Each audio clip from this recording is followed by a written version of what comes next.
ಸ್ವಾಗತ. ಇವತ್ತೊಂದು ಎಮ್ಮಿ ಅಂಡ್ ಕ್ರಿಸ್ಪಿಯಾಗಿ ಸ್ವೀಟ್ ಪೊಟೆಟೊ ಕಟ್ಲೆಟ್ ಹೇಗ್ ಮಾಡೋದು ಅಂತ ತೋರಿಸ್ಕೊಡ್ತಾ ಇದೀನಿ. ಇದು ದೊಡ್ಡವರಿಂದ ಚಿಕ್ಕವರಿಗೂ ಇಷ್ಟ ಆಗುವಂತ ರೆಸಿಪಿ. ಬನ್ನಿ ಹೇಗ್ ಮಾಡೋದು ಅಂತ ಮುಂದೆ ವಿಡಿಯೋದಲ್ಲಿ ನೋಡೋಣ. ನಮ್ಮ ಚಾನೆಲ್ ನ ಫಸ್ಟ್ ಟೈಮ್ ನೋಡ್ತಿರೋರು ಸಬ್ಸ್ಕ್ರೈಬ್ ಮಾಡೋದು ಮರಿಬೇಡಿ. ಲೈಕ್ ಮಾಡಿ, ಶೇರ್ ಮಾಡಿ, ಕಮೆಂಟ್ ಮಾಡಿ. ಹೇಗಾಗಿದೆ ಅಂತ ಟೇಸ್ಟ್ ಮಾಡಿ ನೋಡೋಣ.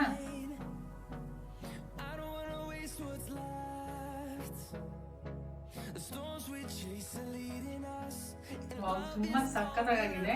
ಟ್ರೈ ಮಾಡ್ಬಿಟ್ಟು ಹೇಗಿತ್ತು ಅಂತ ಕಮೆಂಟ್ ಮಾಡಿ. ಅರ್ಧ ಕೆಜಿ ಗೆಣಸು ತಗೊಂಡಿದ್ದೀನಿ. ಇವಾಗ ಈ ತರ ಕಟ್ ಮಾಡಿ ಇಟ್ಕೊಂಡಿದ್ದೀನಿ. ಇವಾಗ ಬೇಯಕ್ಕೆ ಇಟ್ಕೊಂಡ್ಬಿಡ ಇದನ್ನ.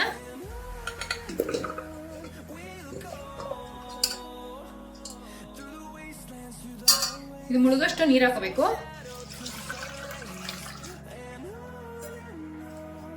ಒಂದ್ ಸ್ವಲ್ಪ ಉಪ್ಪು. ಇವಾಗ ಬೇಯಕ್ಕೆ ಇಟ್ಕೊಂಡ್ಬಿಡೋಣ. ಒಂದೆರಡು ವಿಜಿಲ್ ಕೂಗಿಸ್ಕೊಳ್ಳೋಣ. ಕುಕ್ಕರ್ ಪ್ರೆಷರ್ ಇದೆ, ತಕೊಂಡ್ಬಿಡೋಣ.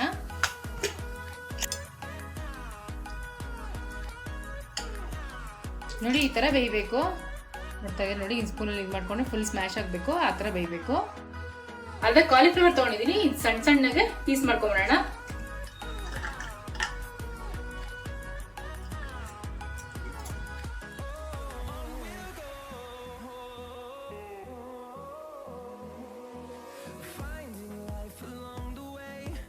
ನೋಡಿ ಈ ತರ ಮಾಡ್ಕೋಬೇಕು. ಬೇಯಿಸಿರೋ ಗೆಣಸನ್ನ ಇದಕ್ಕೆ ಹಾಕೋತಾ ಇದ್ವಿ. ಇದನ್ನ ಇವಾಗ ಸ್ಮ್ಯಾಶ್ ಮಾಡ್ಕೊಂಡ್ಬಿಡೋಣ.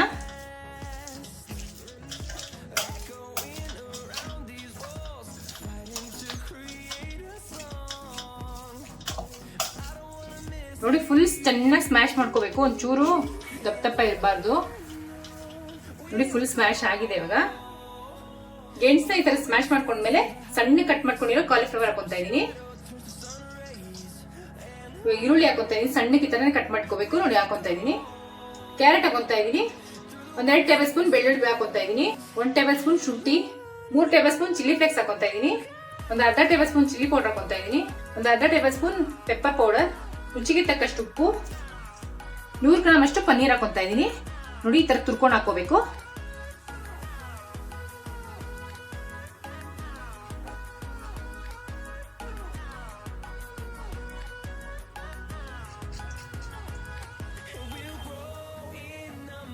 ಒಂದು ಅರ್ಧ ಕಪ್ ಕಾರ್ನ್ಫ್ಲವರ್ ಹಾಕೊಂತಾ ಇದೀನಿ. ಕನ್ಸಿಸ್ಟೆನ್ಸಿ ನೋಡ್ಕೊಂಡು ಹಾಕೋಬೇಕು. ಇವಾಗೆಲ್ಲ ಮಿಕ್ಸ್ ಮಾಡ್ಕೊಂಡ್ಬಿಡೋಣ.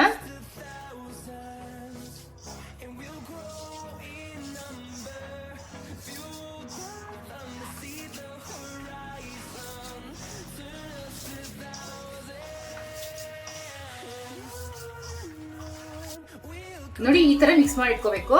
ನೋಡಿ ನೀರ್ ಹಾಕೊಳ್ಳೇಬಾರ್ದು. ಬೇಕು ಅಂದ್ರೆ ಮಾತ್ರ ನೀರ್ ಹಾಕೋಬೇಕು. ನೋಡಿ ಕರೆಕ್ಟ್ ಆಗಿದೆ ಕನ್ಸಿಸ್ಟೆನ್ಸಿ. ನೋಡಿ ಈ ತರ ನೋಡಿ ಈ ತರ ಉಂಡೆ ಬರ್ಬೇಕು. ಆ ತರ ಇಷ್ಟು ಕರೆಕ್ಟ್ ಇದೆ. ಅದ ಇವಾಗ ಉಂಡೆ ಮಾಡ್ಕೊಂಡ್ಬಿಡೋಣ. ನೋಡಿ ಒಂದಿಷ್ಟು ದಪ್ಪ ತಗೋಬೇಕು. ಕೈಯಲ್ಲಿ ನೀಟಾಗಿ ತಟ್ಕೊಂಡು ಸೈಡ್ಸ್ ಎಡ್ಜಸ್ ಎಲ್ಲ ನೀಟಾಗಿ ಮಾಡ್ಕೊಂಡು ಈ ತರ ಮಾಡಿ ಮಾಡಿ ಇಟ್ಕೊಂಡ್ಬಿಡ್ಬೇಕು. ನೋಡಿ ಈ ತರ ರೆಡಿ ಮಾಡಿ ಇಟ್ಕೊಂಡ್ಬಿಟ್ಟಿದೀನಿ. ಇವಾಗ ಫ್ರೈ ಮಾಡ್ಕೊಂಡ್ಬಿಡೋಣ. ಇವಾಗ ಪ್ಯಾನ್ ಇಟ್ಕೊಂಡಿದೀನಿ. 4 ರಿಂದ 5 ಟೇಬಲ್ ಸ್ಪೂನ್ ಎಣ್ಣೆ ಹಾಕೊಂತಾ ಇದೀನಿ.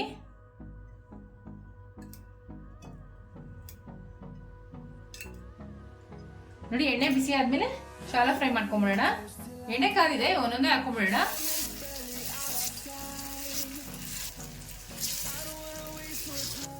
ಮೀಡಿಯಂ ಫ್ಲೇಮ್ ಮೇಲೆ ಫ್ರೈ ಮಾಡ್ಕೋಬೇಕು. ಇವಾಗ ಇನ್ನೊಂದ್ ಸೈಡ್ ಟರ್ನ್ ಮಾಡ್ಕೊಂಡು ಬೇಯಿಸ್ಕೊಳ್ಳೋಣ. ವಾವ್, ಎಷ್ಟು ಚೆನ್ನಾಗಿದೆ ನೋಡಿ.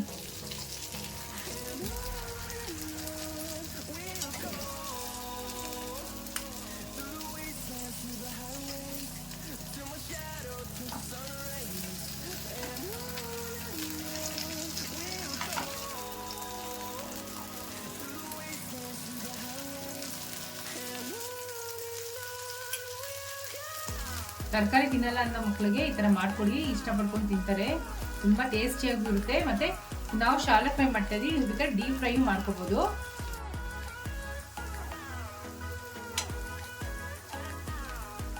ನೋಡಿ ಆಗಿದೆ. ಇವಾಗ ತಕೊಂಡ್ಬಿಡೋಣ.